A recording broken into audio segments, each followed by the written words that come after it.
That's pretty neat. Yeah. That doesn't actually look so bad on this camera. This is YouTube, and then this is going to be Instagram. Ooh. It takes a few seconds, but Okay. we'll kind of just get right into it because I will be uploading this live stream.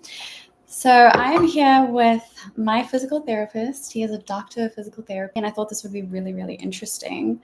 We are fitness trainers on Instagram. I'm sorry. And YouTube and all of that, we don't often have all of the answers. So I thought it'd be really great to have somebody that's really highly qualified pop on here, and then we would talk about some myths and stuff to really clear it up. Because I know in the fitness industry, there's a lot of, misinformation going around. So one of the most common things that I hear that I kind of want to talk about, this is Jordan, by the way. I forgot to say his name. Hello, everyone. Nice to meet everybody. Somebody said say, okay. Anyways, so one of the things that I hear all the time is, I'm not flexible. What would you, or when someone says that, is that true? Like, are certain people just not flexible? Is that something they can fix? What do you think? Yeah, so I hear that all the time. People just saying, well, I'm not flexible. You don't understand. Like, I can't do that. And it's like there's this disconnect between knowing that it's possible to gain flexibility through exercise, through stretching. And so that's the first barrier to break through, is that your flexibility can be improved. So a little bit of my background: before I was a physical therapist, I was actually a gymnast. And when I first started gymnastics, this was even as a kid, when, you're typically your most flexible. And I started doing the stretching of the hamstrings to be able, I needed to get my nose in between my knees all the way down. And I was literally at about a 90-degree angle, unable to get, even within a foot of getting my nose to my knee. And practicing stretching was something that I was able to do to gain that flexibility. So that's, a huge myth that people say all the time. I'm just not flexible. It's not true. So. Yeah. And, people also find that they're stretching a lot and they're struggling to improve their flexibility. Would you say that that's the problem with like passive stretching only, that if they're trying only one type of stretch, that's the issue? Like there needs to be multiple different kinds, or what do you think? Yeah, the multiple different kinds of stretching, just to provide a different type of stimulus. And then also probably the biggest one I see is not stretching long enough, or even stretching too harshly in a too short amount of time. So typically with stretching, I recommend low load, long duration to increase what's called total end range time. So what is that? It's where you get to your end range and your goal is to be uncomfortable, no pain, but you would increase the total time you're at that end range to improve your flexibility. And so, in gymnastics, the saying was, the stretch doesn't even begin till after the first 2 minutes. Yeah. If the goal is gaining flexibility in that area, because there's many reasons people stretch. It's not just flexibility. So if that's your goal, at least 2 minutes is what I typically recommend. Gently. Yeah, that's what I say a lot is a lot of people they come into yoga and stretching with me or whatever, and they just kind of want to touch their toes immediately. They don't want any of that wait time. So there's like, I'm unable to touch my toes, so it's like I'm going to force my way there. I get that a lot. And the thing is, it can be really counterproductive, especially if you're injuring yourself doing that. There's something that connects to, gosh, I can't remember what it's called. Yoga butt. Yoga butt. Oh man. It's like, I got to give me one of those. It's like when it's a muscle that connects to the butt bone or whatever. And apparently when you overstretch, it like pulls right here.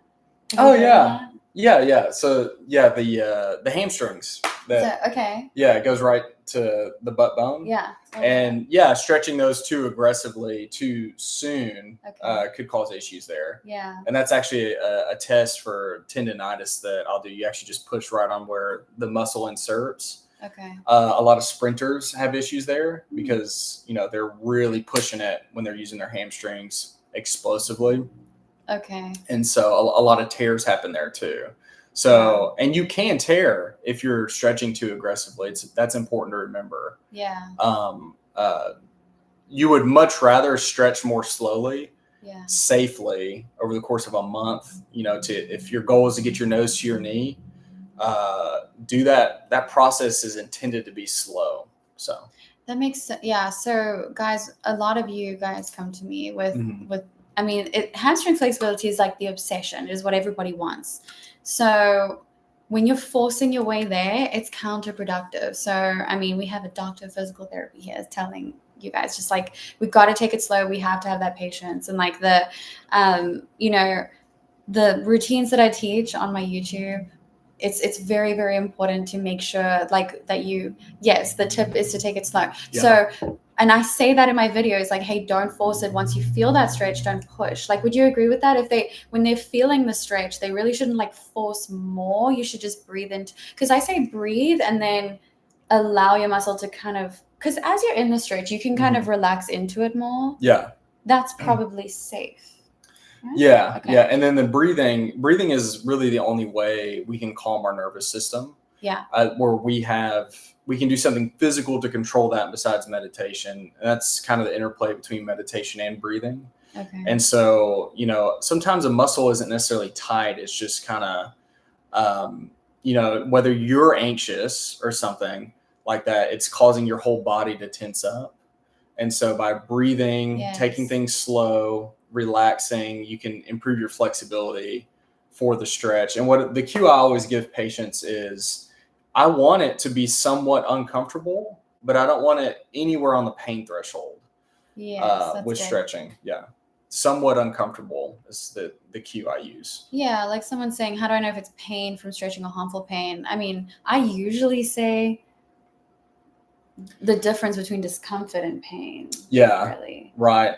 It's kind of like, when you're getting a massage and if you've ever gotten a massage, it's like it kind of hurts so good type of feeling, Oh, that's but a good one. When it hurts and just hurts, it, but it's on a range that you just have to listen to your body. Yeah. Okay. Yeah, that's really good. And it is nice to hear this stuff from a doctor of physical therapy too, because this is all stuff that I've read and done extensive research on, and this is what I share with you guys. And yes, I just wanted to say, you're saying to breathe steadily, inhale and exhale as you stretch. Yes, so that's what I teach. I say to exhale as you go deeper into the stretch. So if you are in the forward fold, especially the one that I teach, and which it's also approved by him, to get that belly to thigh connection first when you're doing a hamstring stretch, because you have then an optimal positioning of your spine. Mm-hmm. When you're there, you inhale, and then as you exhale, you can straighten your legs more, maintaining that nice integrity in the spine too. How does the body adapt its flexibility? Sorry, I'm just seeing. I understand it now as if the muscles tear slightly, then they regenerate a bit longer. Do you understand that question? Yeah, it's pretty complex. So there's biological terms that are used, one being like Golgi tendon, organs, muscle spindle fibers. And, really those things don't necessarily matter as much so I'll just try to answer the question. So initial gain in both strength and stretching actually is not the tissues lengthening. It is initially what's happening is the muscle is being taught to relax more. So over time, it results in true flexibility. Same thing with muscle training. So, a lot of people can't do pull-ups. We could use a pull-up example. Right. Yes. And then, you start doing a light weight. If muscle's never done a movement before, it doesn't know how to recruit the fibers appropriately Yeah. to do the task that it's trying to do. And so the neurophysiological connection is what helps that happen. Yes. And so, initial gains in flexibility isn't the tissue per se getting stringier. It is that it's learning to relax better, which is why breathing helps so much, because it helps relax the muscle. What's that? we got some fireworks. Somebody's doing some effects. Oh, nice. Did I nail it? Good. Well, that's actually very interesting, because we are taught in yoga teacher training and fitness training that the muscles actually lengthen, the fibers themselves. And yes, and I would agree. Okay. I think that initially that it is the muscles relaxing better, and there's just a relationship there. But true lengthening would take a lot of time, probably more time than we initially thought, even as therapists. Okay. Yeah. Cool. Mm-hmm. Yeah, that's really interesting. Yeah. I kind of have the same sort of question for mobility. Mobility is the obsession right now. Everybody's talking about it. Everybody wants to be mobile. Yes. And this is great, because everybody, we do want everybody to be able to move freely, and everybody should be able to, because I don't believe at all that once you reach 40 or even 30 these days, that you should be really struggling with a lack of range of motion in general. Like, if that is something you can work on, you don't have to just succumb to this reality. Like, oh, I have woken up this morning, I'm 35, and I can no longer twist this way and that way anymore. I'm just stiff. Like, these are things that you can work on. So do you believe that? Do you believe that, when somebody goes, I'm just not mobile, they just believe that it is sort of their fate, that it's something they can work on and develop? Yeah, absolutely. I think in a lot of ways it is you may be genetically predisposed to being stiffer than the average individual, just like, some Olympic athlete may be more genetically predisposed to grow type 2 muscle fibers for, whether they're sports sprinting or whatever. Most of the time, the type of mobility we're talking about is very achievable by most people. They want to be able to reach above their head, grab a hold of a bar if they need to. They want their hips to be more open, things like that. I think most of the time it is a limiting belief we tell ourselves that, well, I'm just not flexible. Now, that is on a range of truth. Are there some people that no matter what they do, they will never be able to get a middle split all the way to the ground? I would say, yeah, that's probably possible, but you can get really close probably if you would try, and if that's a goal you wanted to accomplish to improve your flexibility. Yeah, and that's like an extreme rate. Like, you would need an extreme amount of extreme range of motion for that to happen, right? So what I talk about is like optimal health. You don't need to get flat into a pancake split to be healthy, right? It doesn't mean that you can't work on that, but like you say, there may be people that just could never really anatomically get there, and I'm trying to remember what it's called, but like just the way that their bodies, I can't remember what it's called, but just the way that their bodies are made, it's just kind of impossible for them to have that range of motion, right? So that can happen. And what I just tell people is that you want to be the best version of yourself. What does that look like, right? You're able to get up and move without pain. You're able to squat all the way down to the ground and come back up. You have the strength, you have the mobility to do that. I don't really push people to get into all these like crazy yoga positions. I just don't do that. We have dirty comments here. We're getting rid of that. So anyways, sorry about that. It's possible. I mean, you want me to answer that? Okay. You have a muscle. It's called the cremaster muscle. I forgot where I was going. Anyways, just I don't promote that on my page. You don't see me talking about like you need to be getting the splits and that's going to be your optimal like the healthiest version of you. I just don't believe that. You don't need that. If you want that, I mean, we will talk about actually in a bit how to get there. But, you know, you want to be healthy and pain-free. Most people just want that. They want to be able to get up every day, move, feel good in their bodies, feel confident, and also have what you were talking about, the mind-body connection, which gives you so much confidence in your body. And it really shows and shines to other people. Like, we've spoken about that. Mm-hmm. You can really tell when someone has that mind-body connection in the way that they move, their confidence. It's pretty incredible. So, you know, doing movements like what I teach and also what Jordan teaches as well will really help you get there.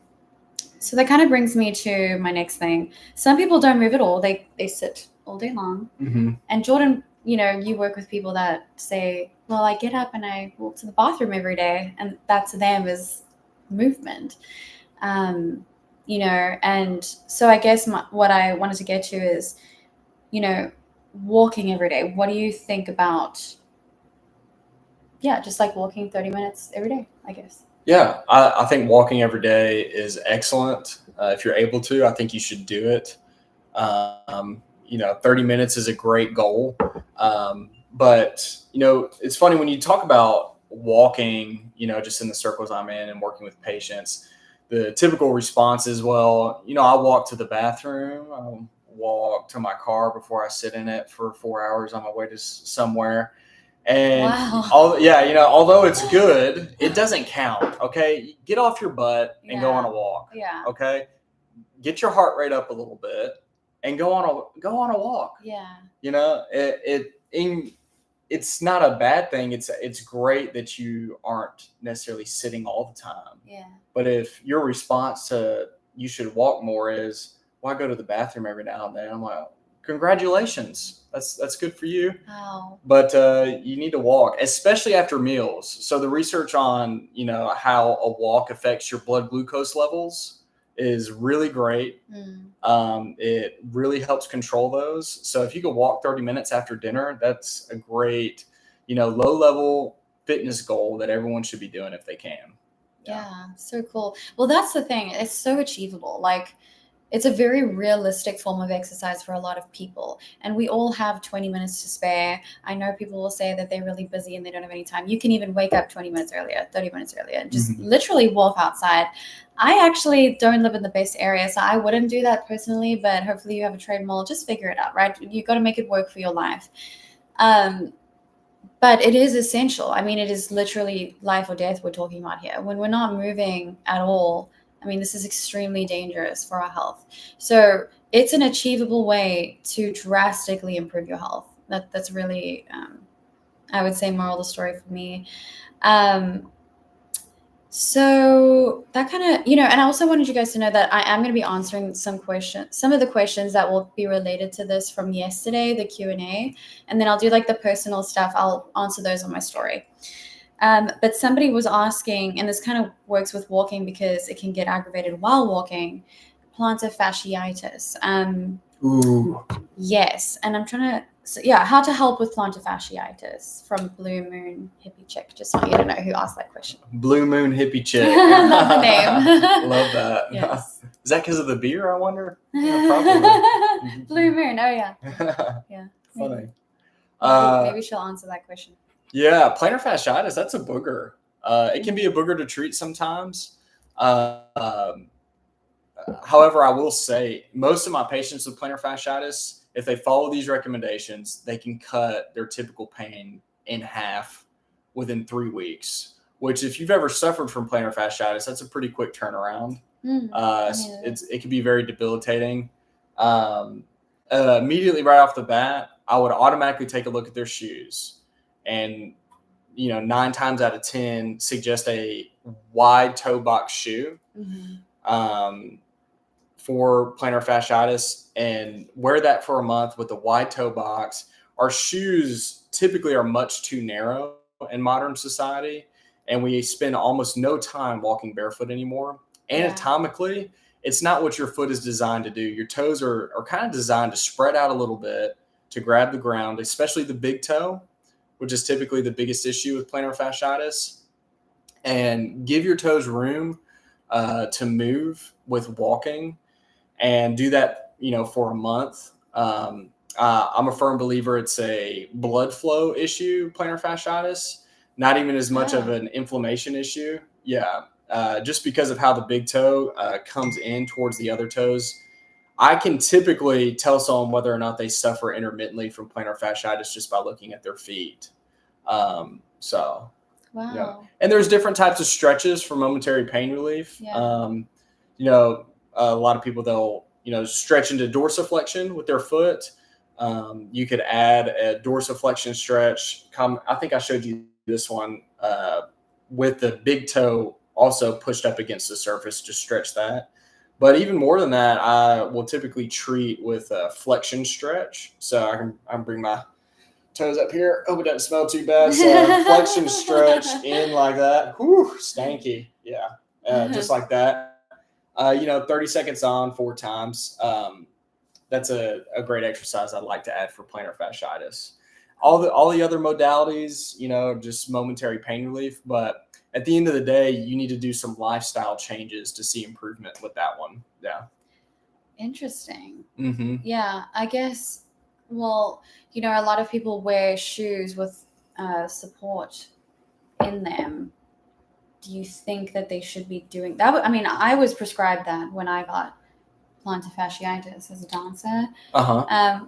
We will be answering your questions, just so you know. I see the question and we'll get there. Mm-hmm. That's a good question. So would you recommend somebody to be supporting, or like you say, to be walking barefoot more and Yeah, I would say at the ultimate goal is to strengthen the arch, and to do that, you need less support, not more. However, you're going to have to live your life, so, if you're a nurse, you're going to be on your feet all day. Go ahead and throw the supports on for momentary pain relief. But if you're not addressing the root cause of the issue, which is, likely a very weak arch, then you need to start addressing that. And the only way to do that is to work the endurance muscles in the foot by walking without the support to strengthen your arch. Yeah. That's an interesting one, because, a lot of people say, stay. I mean, there's actually just mixed information. Don't walk on the ground without shoes. Mm-hmm. No, you need to wear shoes all the time. It's just kind of like, so this makes sense too, that sometimes it's a balance. Sometimes there's both. Mm-hmm. Okay, so hello, I'm 48 and I don't feel my age is a problem, but I'm overweight and this impacts my mobility and flexibility. It's a bad circle or cycle. The less I'm mobilizing my body, the less I'm mobile. Yeah. I mean, you talk about that. Yeah, no, it's something I see all the time. And earlier I was a little like, man, go on a walk. To be fair, what you described is something we call a deconditioning spiral. And so the less you move, the less you want to move. Wow. And that cycle just keeps on continuing until, a decision is made daily to move more. And that's the only way you can get out of the spiral.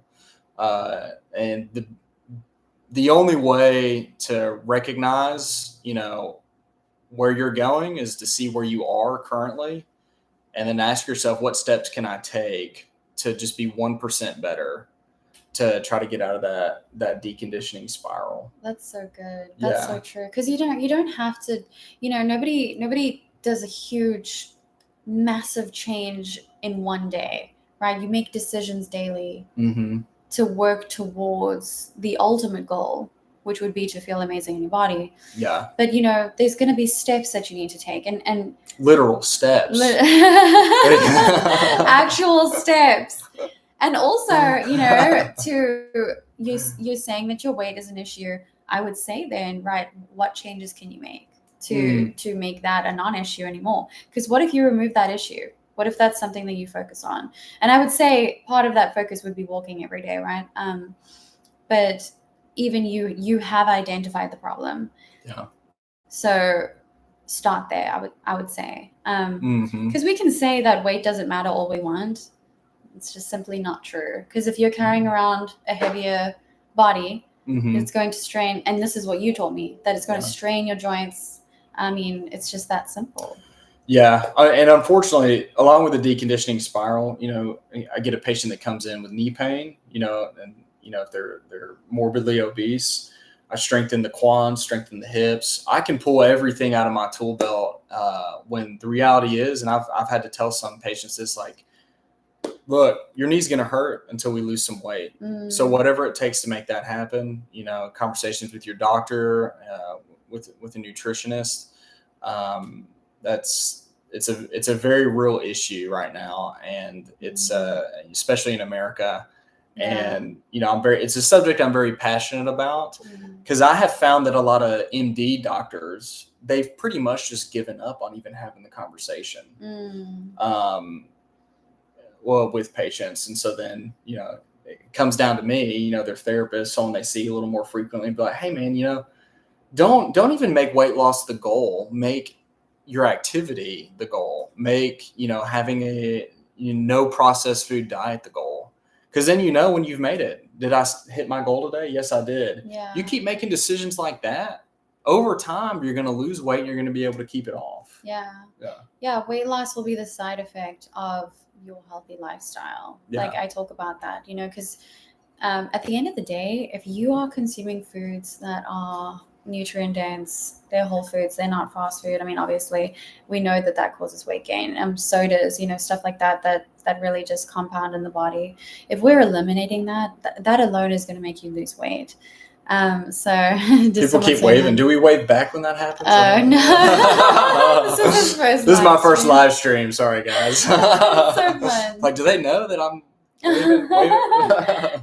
waving? So sweet.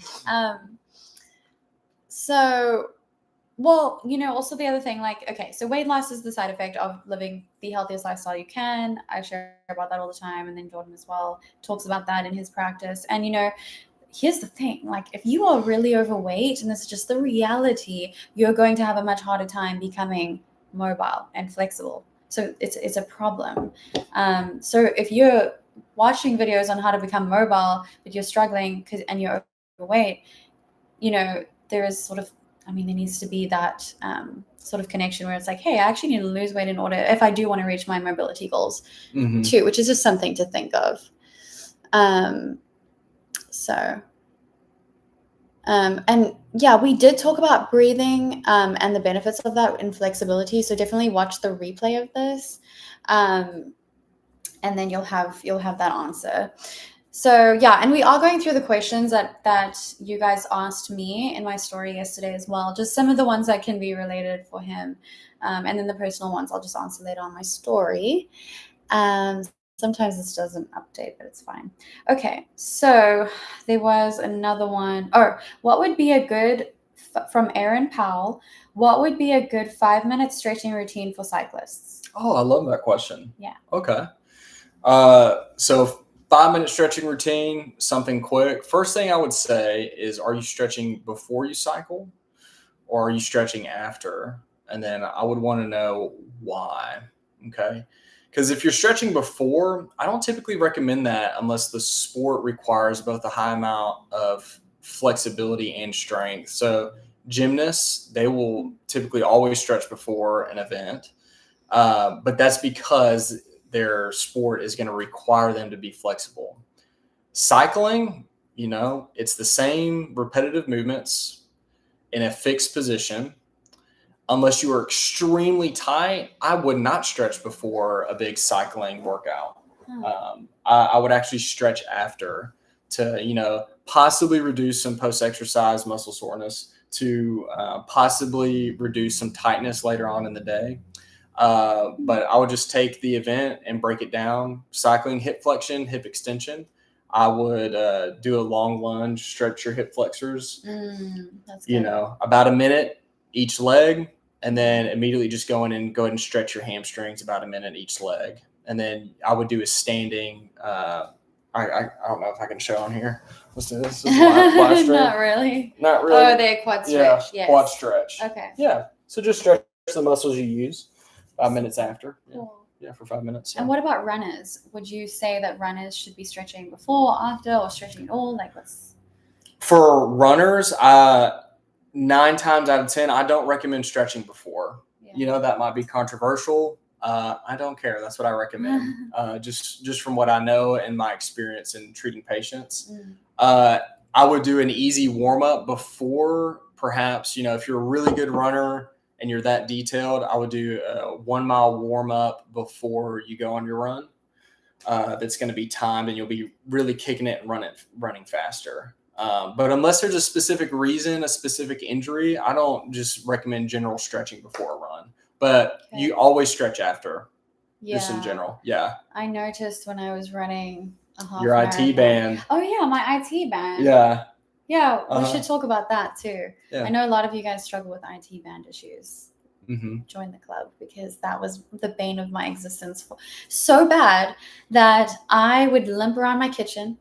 I went to like a soccer game with someone or like a few friends, and I was just limping. It was actually embarrassing. Like I was like walking around, like it was terrible. I could not bend my knee. Mm-hmm. So yeah, let's talk about that. You did treat me for that. I did. And it is better now. You're welcome. Pleasure doing business with you. Thank you. And, I did, in conjunction with your treatment, do red light therapy as well, which we will talk about too. But for IT band syndrome, I guess, what can people do? Because it's terrible. Oh, IT band syndrome is really rough. It's horrible. It can be very bad. Yeah. And yours was particularly bad. You were pretty much limping when you were walking. Mm-hmm. Yeah. And so obviously with your issue, it wasn't a flexibility issue. You were one of the most flexible patients I've ever had. And so if it's not flexibility, I look at strength next as part of my treatment plan. Yeah. And with some of the workouts, we were doing some hip abduction exercises that focused on it was the clamshell with internal rotation, which really worked a muscle called your TFL. Yeah. Okay. Which is fine unless you're suffering from IT band syndrome. And in your case, doing that exercise made it worse. So instead we focused on strengthening your gluteus medius. Yours were a little weak for someone who's wanting to run. So. Oh, that's really interesting. Yeah. I didn't even know that. Well, and because you're mostly a yogi and running it wasn't new to you, but you were really picking up the mileage. And if you don't pair an increase in mileage with some strength training, and we even broke out some weights to get you strengthened up for that half marathon, right? Yeah. Yes. Mm-hmm. And we'll get to weight training too. Somebody did ask a question. And if you guys ask a question, we will answer. So, because why not? We got time. Okay, so any good stretching suggestions for someone who's driving on the road and needs to get out and move around a bit at a rest stop? That's a really good question. Yes. Like road trips and stuff, or just somebody like a truck driver or somebody like that too. Yeah. So you take the position that you're in, typical, when you're driving, and then you would just stretch into the opposite movements. So when I'm driving, I'm sitting down. I got a 90-degree bend here. If you're not focused on good posture, you're doing this. So it's really simple. I do the opposite of everything that this looks like. Okay. Wow. So stretching back, opening up the rib cage, stretching the arms back. You can find a surface like that, opening up. And then also for the hips, I don't know. But I'm not wearing my yoga pants. I don't have yoga pants. That's a great one. Okay. So extension there. I know you guys can't really see, but we'll definitely if I get on the couch. There we go. Like that. Perfect. And then pretty difficult. You can find something to prop your knee on just for a hip flexion stretch. Yeah. Nice. Yeah. That makes a lot of sense. Yeah. I mean, whatever you're doing, that it makes sense. And somebody that even is living a sedentary lifestyle, right? Like all day you're sitting, try to counter what you're doing all day long. That makes a lot of sense. I mean, I would say take as many breaks as you can if you are driving a lot, for sure. We have another question, then we'll keep going too. I play disc golf and I tend to overstretch the muscle in the front breast area when I overthrow. How can I stretch it better? I'm going to be 70.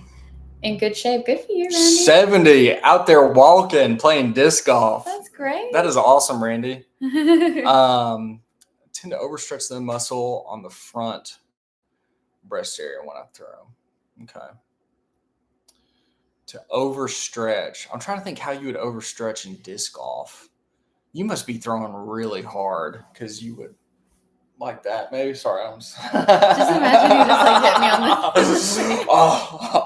on camera too. You just like deck me on camera. This is the physical therapist I have. Put some spit on it, Ike. Yeah. Sorry about that. All right, back to the question. So in that instance, that would be an example where I would stretch before the activity. And so it would be a horizontal abduction stretch. So I would find something to like a surface you can press into and gently open up right through here. Okay. And you might be surprised. It may not be that it is overstretching when you throw. I would actually go with that's probably unlikely. It is, you are eccentrically slowing your arm down so that you don't overstretch. And so you may actually need to strengthen that area. Gentle push-ups, things like that. I don't know the overall health of your shoulders if you do any types of push-ups or anything, but you get a band with a band behind you and go like this to strengthen your pec muscle through here. Okay, so the band would actually be behind my back and I would squeeze in like this, slow and controlled. You open all the way back up, slow and controlled. That's good. Because it may actually be a strength issue, you're not flexible enough issue. In fact, it's probably the case. I would need to see you throw. Yeah. Cool. Yeah. Yeah. Disc golf questions. Love it. I don't even know what that is. I have no idea what disc golf is. So yeah. I'd have to look that up. Okay. Let's talk about, let's just see if there's more questions here from you guys. Mobility. The best mobility hip exercises. I mean, I did share. You got a great video on that. I love that. You do? Yeah. Oh, it's so good. Okay. Well, there we go. So I shared that on my story. For those of you on YouTube, I do have a 10-minute hip mobility routine for you to do. So definitely check that out if you're looking for hip mobility exercises to do in the morning. And I have one specifically for the morning as well. Let's look. How do I get my splits? It's so hard and I can't afford online splits classes yet. Edible fantasies. So yeah, how does one work towards their splits? I suppose would be a great question. Towards their splits? Yeah. Yeah. Great story with getting a split. I was the least flexible. Was I 11 when I started gymnastics? 12-year-old on my team. I had the least flexible hips. I was nowhere near getting a split. And then over the course of 6 months to a year, I just kept working it. I would watch TV in the splits, which I don't even necessarily recommend. Come out after 2 or 3 minutes, take a break, and then go back into it. I eventually got my splits all the way down. My left leg was all the way down. My middle split was all the way down. I think the key is to not get frustrated with yourself. You can do the breathing exercises with it. You can increase the duration you're in the splits. Believe it is possible, number one, and then just slowly work towards that goal. Yeah. Yeah. Well, that's funny that you talk about belief, because that, really is a key factor, right? Just believing in yourself. Mm-hmm. And what's cool about achieving things like this, because like I said earlier, I really don't, promote people to be in these crazy pretzel yoga positions, right? But what is cool about doing that, which I have spoken about as well, is that sense of achievement that you get. So mentally, it's just a great thing to do. If you are working towards a goal like the splits or something, there's nothing wrong with doing that. But, believing in yourself, pursuing it, doing what it takes to get there is going to grow you as a person, quite literally. So like I sometimes say, what you can achieve on the mat, you can also achieve off of the mat. You believe in yourself more. It's just, it's amazing. And then you're increasing proprioception, which is mind-body connection, which we touched on as well. And, you know, so there's nothing wrong with wanting to achieve these types of things. But I do typically just want to encourage people to feel as amazing as possible in their bodies, because we only have one life. Why would you want to be in pain every single day when that's absolutely, would you agree, just not necessary? Like, it's just not true that, you know, you reach 35 and then suddenly you're just a cripple, you know? Right. Yeah. Yeah.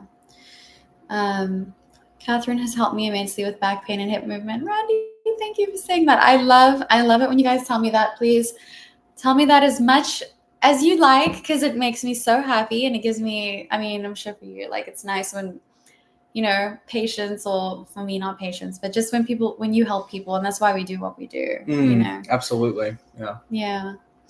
I see a question here. Are you guys familiar with the Wim Hof breathing methods? If so, do you like them? Any ideas or suggestions? I've recently learned about it and I'm curious, he says. Yes, I actually read the book that he's referring to, Wim Hof. Oh. I can't remember the name of it. You post the name if you like, just to help my memory. I've actually used the breathing techniques, especially so in the book he'll do this technique in particular actually isn't a new technique. Sprinters have been using that for a really long time. But you actually, before you're about to do a very intensive event in this technique, you actually hyperventilate intentionally. What that does is it increases the blood oxygenation levels, like in real time, and then you attempt whatever activity you're doing. A lot of sprinters do it before they'll go start the event. In the example used in the book, he actually used this for max number of push-ups. Oh. Yeah, and he was able to, you know, dramatically increase the amount of push-ups, although he was doing, you know, really rapid fire push-ups. But anyway, Wim Hof method, as far as that goes, I've seen it work for me, absolutely. There's good evidence behind that in particular. All the other breathing methods, I would need to reread the book and look into it. I typically will use box breathing with patients. And then also just, you know, with deep stretches, you know, going into it just a little bit further on the exhale. Cool. Yeah. Wow. Yeah. The push-up thing worked for me. I doubled mine too. That's so cool, man. Yeah, it's really neat. Yeah. Wow. Good science behind it too. You'll have to show me that. Yeah. That sounds really cool. We have been on for quite a while, so we'll try to get through the questions. You're drinking my tea. My bad. You guys know me and my tea. Okay, yeah. If you do want to get any questions in, get them in now. It's a good method. I had a bad experience. It's better. Follow yoga pranayama. Somebody's saying that he tried it, but he prefers yoga pranayama. Pranayama is breathing in yoga. Oh, okay. So it's just different breathing methods that we use, and I'm not familiar with this one. Mm-hmm. So, okay, if you have any questions, get them in now, because we are gonna finish up here and answer some other questions, and then we're gonna head off. Let's see. Yeah, I mean, someone else is just asking here about, do you do any birth related stuff? I just found your page. Love your content. Thank you, Liam.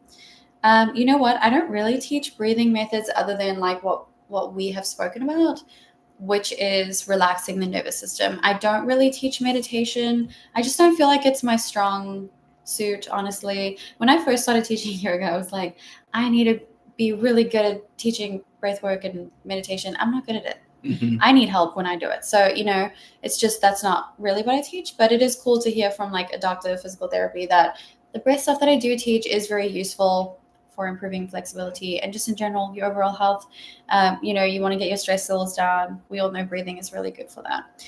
Okay. I wanted for Laurie Lee, beginner moves for a 40 plus woman. My chest and back are always so tight and achy, you know, and that makes me think immediately, like, does she spend a lot of time on a computer, or like, I don't know, just moves for her, or what you think? Yes, absolutely. Yeah, probably a lot of time on the computer.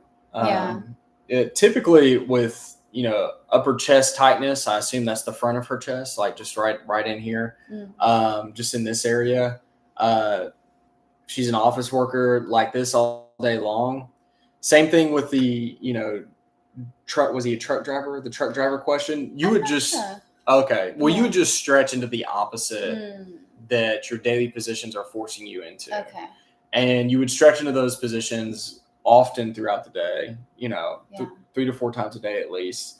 And so you would just do the opposite of those positions. So opening up the chest, things like that. You can find a wall, just really stretch each side, 30 seconds 4 times. And then with the back pain is pretty interesting. I always go to try to find a directional preference with back pain. Do you need to stretch it into a flexion position? Does that make it better? Do you need to stretch into an extended position? Does that make it better? Mm, Uh, but overall, if you're feeling tight, immobility, you just got to get moving, and you just got to, do movements, deep squats if you're able. Um, yeah. yeah. I just feel like squats are life. I don't know. I just do so many every day, and I just feel Mhm. like it makes my hips feel so good, and then I feel like that in turn releases my back and like just everything. And that's why I teach them so much, because it really makes such a difference for me. And like, Mhm. I guess, would you agree? Like, if our hips are looser, surely that affects the rest of our bodies, right? Oh, absolutely. Yeah. Okay. No, if you got tight hips, that affects the whole chain. Yeah. Right. So, Yeah. Because at the end of the day, this is one body that we have, right? Like, if you have an infection in your foot, that can literally kill you. Our bodies are connected. It's not just like you have one problem far away. That's why we talk about like holistic care. Like, you want to be treating your body as a whole. You know, everything matters. Everything that you do, everything that you feel, it matters, and it manifests in the body as tension and tightness and all that stuff too. So, yeah. Moral of the story is just squat every day. Do what I teach. I teach. we are meant to squat every day. That's true. Yeah. Yeah. You know, Yeah. Hey, At least once. I hate to go all early ancestors on everybody, but I mean, that was how we used the restroom. Right. Like, we didn't use the restroom at 90-degree bend of the hips, Yeah. historically throughout human history. Yeah. We are meant to squat every day. Yeah. Yeah. Well, that's the thing. And so, maybe squatting is just the answer. Just everyone that is here and everybody that listens to this, get up and do 10 squats right now. Yeah. We're going to get up and do 10 squats when we finish this too. Okay. Just seeing if there's any more questions. If not, like just stuff that he could answer. Yeah, no. The one thing I did have a question about myself is, what do you think about red light therapy? Red light therapy. Because I did use that in conjunction with the treatment, and then my why am I forgetting the IT band syndrome? I mean, it is now healed. It feels like magic. So, Yeah. Yeah. Absolutely. Yeah. So research on red light therapy, there's a lot of good stuff out there. Especially, excellent for hair loss. There's a lot. Who's that guy who's trying to not die? What's his name? Oh, Brian Johnson. Yeah, Brian Johnson. He's all into the red light hats.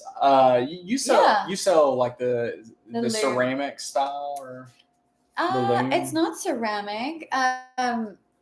But I mean, it is a really amazing device. I mean, it does both infrared, far infrared, and red.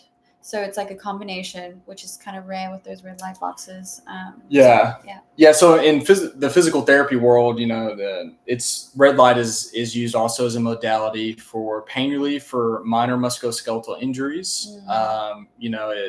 It works through the gate control theory to distract from the pain, and over time make the pain better. What happens on the cellular level with red light therapy is really cool, especially, I read the other day an uptick in growth hormone, things like that. Great for skin conditions and minor musculoskeletal issues. But yeah, I'm a fan of red light therapy. Yeah. Cool. Yeah, doctor approved then. Yeah. So if you are interested in red light therapy, just so you guys know, and a lot of you guys know already, you are able to get 40% off with my link of the Loom box, which is the best that I found, and I love it. I use it all the time. So you can find that in the link in my bio, because I can't link anything here. But yeah, I've been using red light therapy alongside methylene blue. I don't know what that is. It's done wonders for my skin. I love that. I hope it's not drugs. Well, I'm glad it's helping your skin. Yeah. I don't know what Methylene that blue. Methylene Very blue. Breaking Bad. Yeah. Very Breaking Bad. Okay. We are pretty much done. We spoke.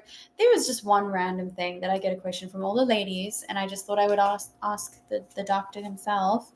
Hip dips. Now I'll show you what that is, because a lot of people don't know. So Okay. it's like when you squeeze here, your glute can go in, and people don't like that because they want that hourglass shape. Okay. Sorry for the demonstration, but that's what it is. So I get it all the time. How do I fix that? And my answer is always, I don't think you can, because for me, I mean, I've had it my whole life, and I think it's genetic. What do you think? Yeah, no, there's a huge genetic component to, anthropometric measurements, things like a hip dip. Yeah.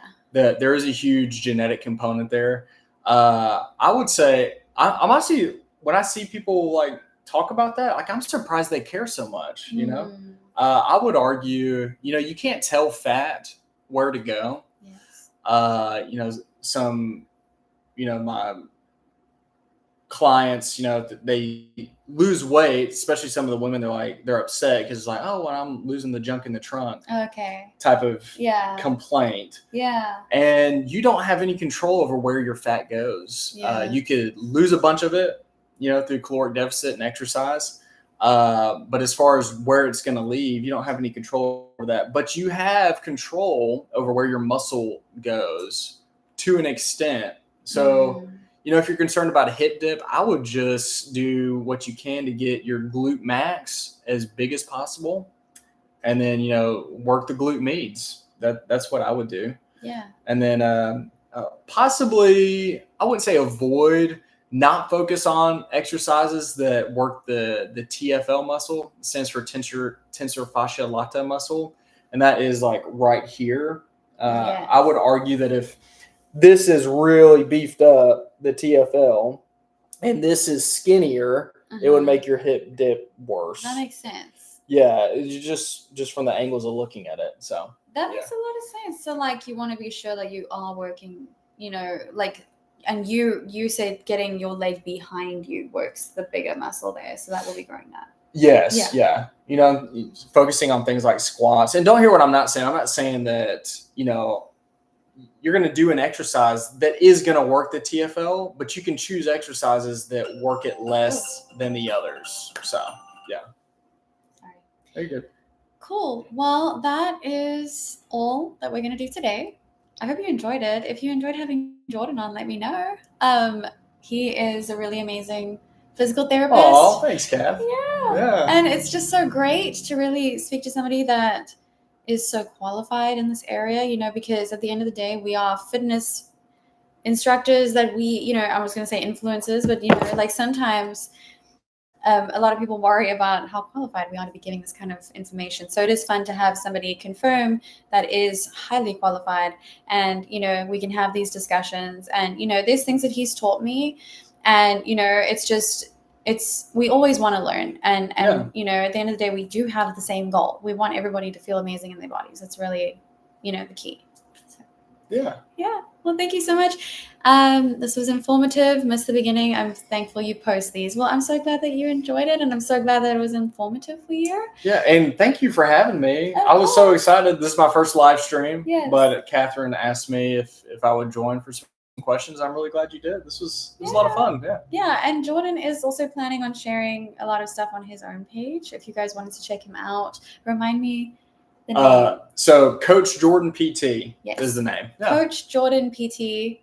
And you'll know that it's him probably because you could see that I follow him. Maybe I'm not sure how Instagram works on that, but Coach Jordan PT, go check him out. He has just started, so it would be awesome if you guys just join him on that journey. And thank you so much for joining us today. Maybe we'll come back. We'll see.